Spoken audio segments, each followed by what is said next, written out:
The ancient world saw the rise of professional historians, and thus more is known about the lives, stories, and experiences of people who lived then, even women. However, almost everything we know about them was recorded by men. While these ancient city-states and budding empires are known for pretty amazing things like democracy, enduring philosophy, and uniting massive empires, very little of this progress was designed by or for women.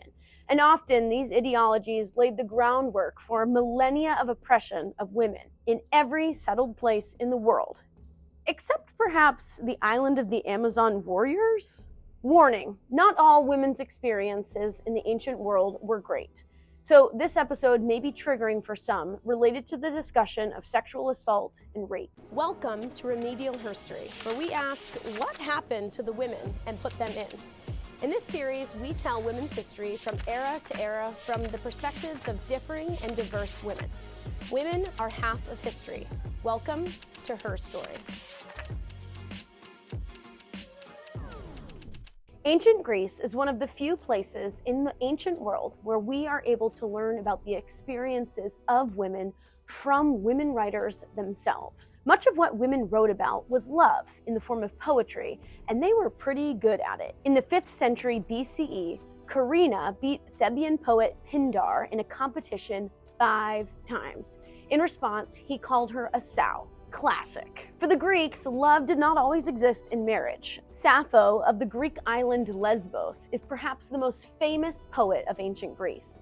Only one of her poems survives in complete form, while quotes and other fragments from her are referenced in surviving literature. Sappho is known for her passionate poetry about her romantic love for another woman. She writes, I would remind you of all the loveliness that we have shared together. You wove around yourself by my side. But sex was another matter. Attitudes on sexual relations varied according to class and gender.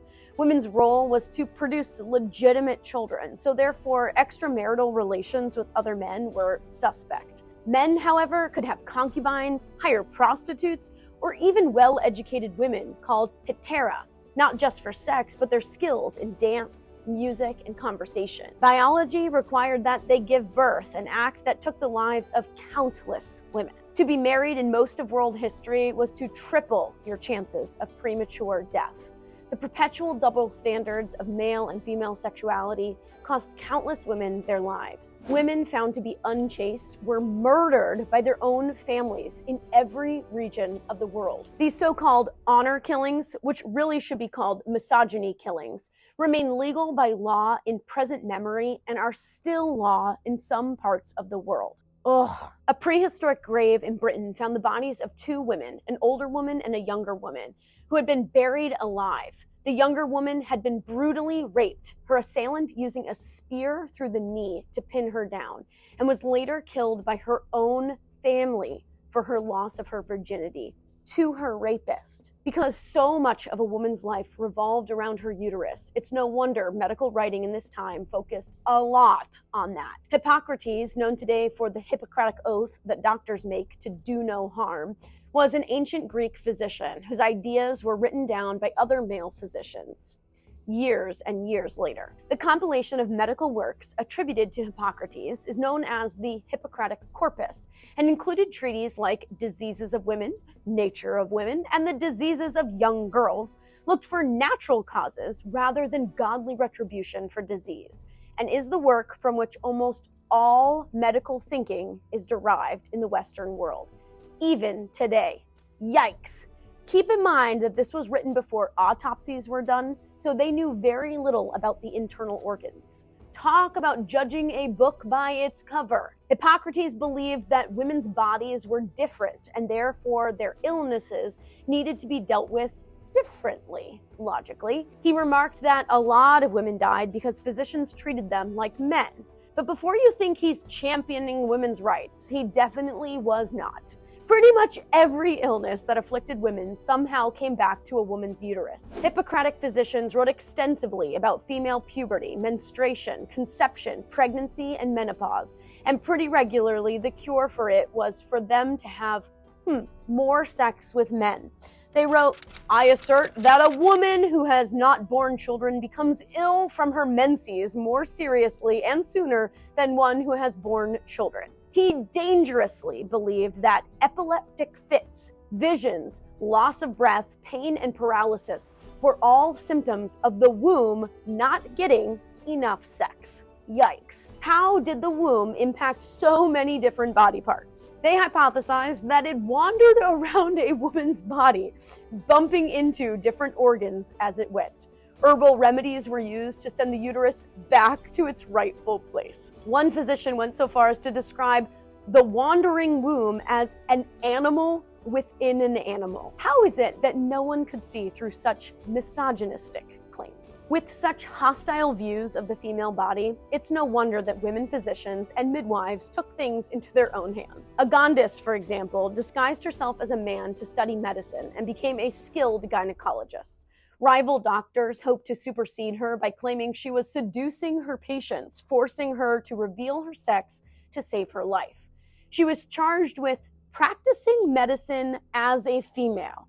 The practice of cross-dressing for personal or professional pursuits continued until women were allowed to pursue non-traditional occupations. Ancient male authors demonstrated their fear about and desires for women into fantastic and mythical tales about monstrous females.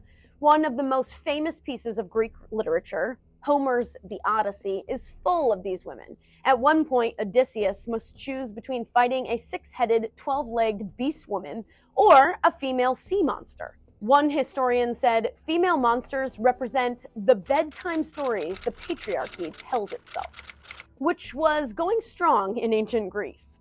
In almost all these tales, the women had somehow rejected her proper state of the nurturing caregiver and met her end at the hands of a heroic male. The Odyssey states women's role clearly.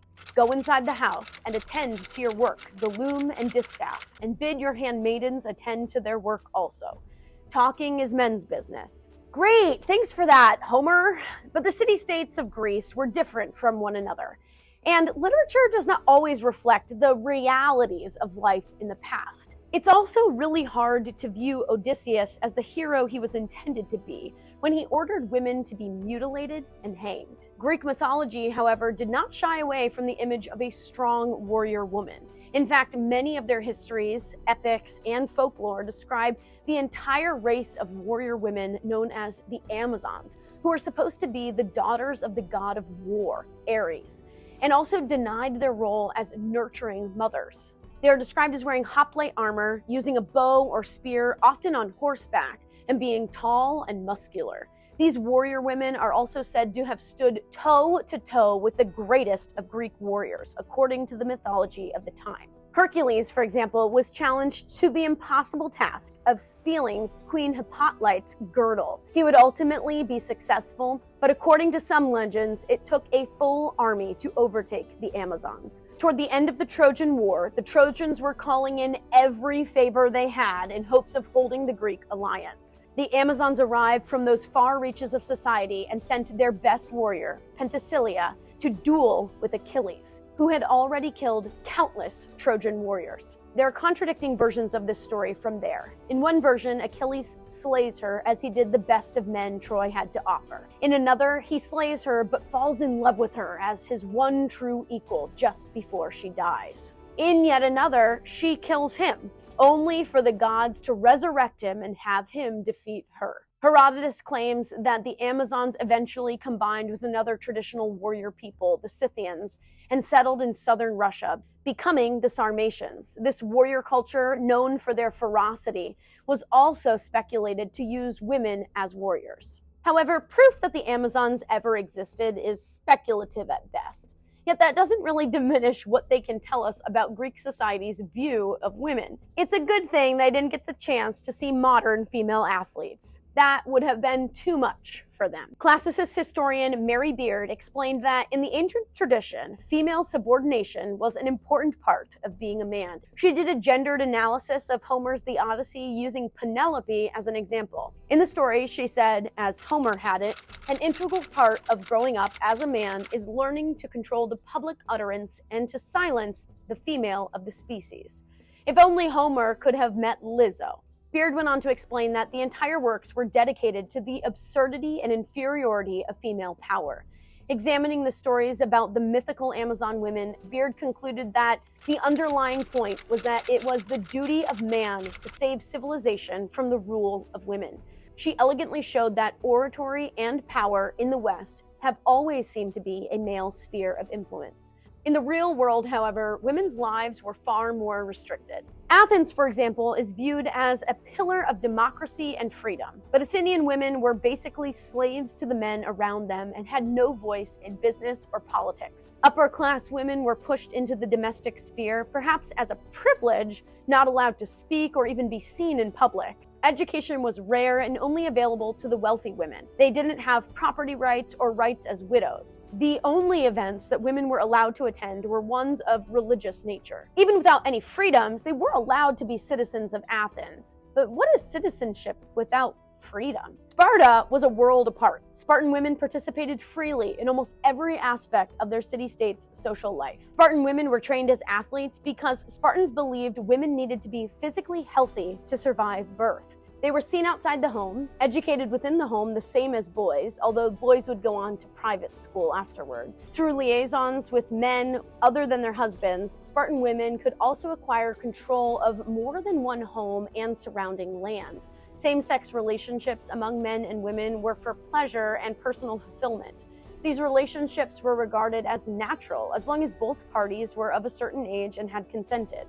However, we must not forget that Spartan society could really only exist because it practiced slavery and were exceedingly brutal in order to maintain that order. Although some Athenian women are mentioned as merchants, potters, or pursuing their careers, they are routinely excluded from men and had no legal recourse in the courts, limited economic power, and no political vote. For the Greeks, women's lesser position and thus their lack of support for women's education was justified by the gods. A Greek thinker wrote, "Zeus, who thunders on high, made women to be an evil to mortal men, with the nature to do evil." Another male thinker wrote, "The worst plague Zeus ever made, women."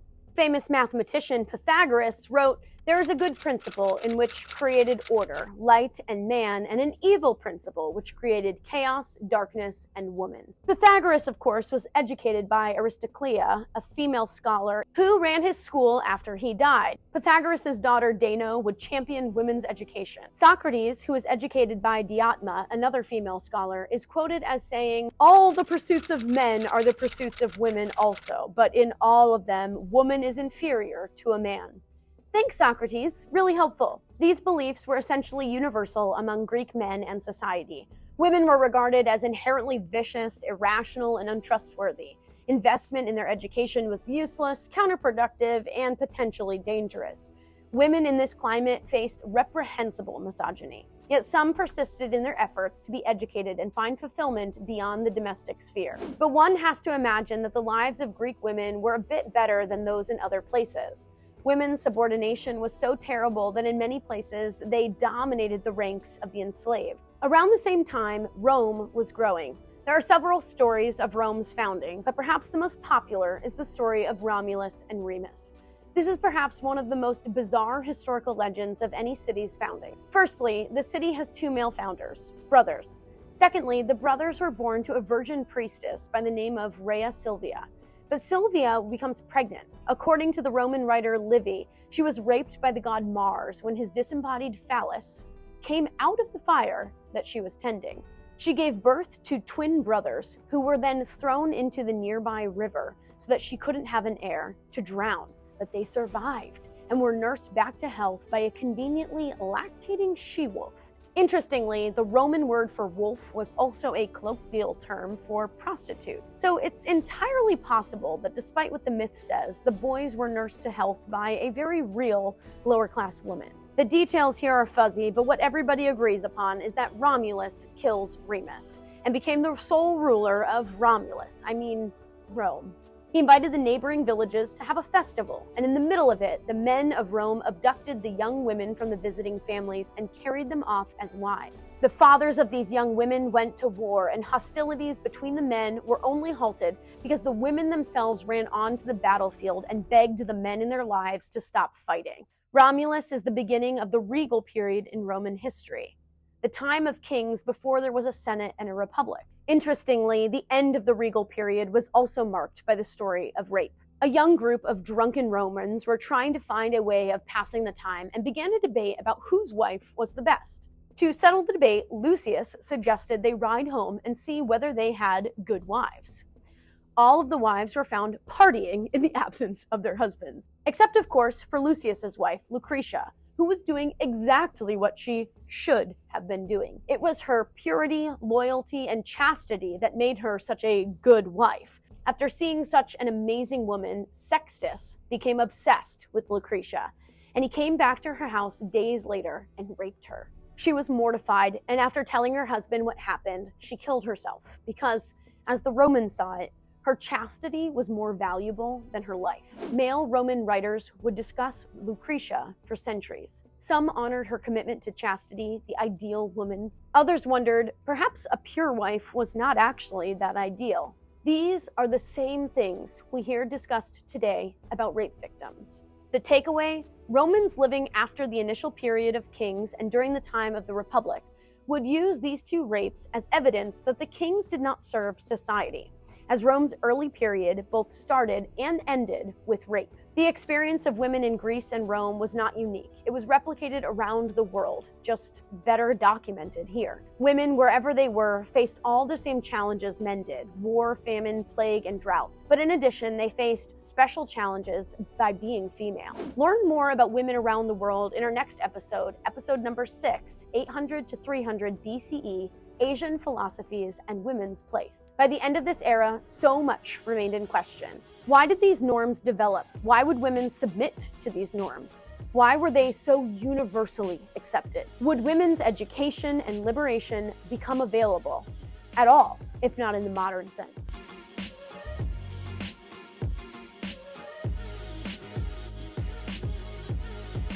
Thanks for watching. If you want to dive deeper into these questions and form your own conclusions, go to our website, remedialherstory.com, where you can find free, ready-made lesson plans, primary documents, recommended films and readings, and more.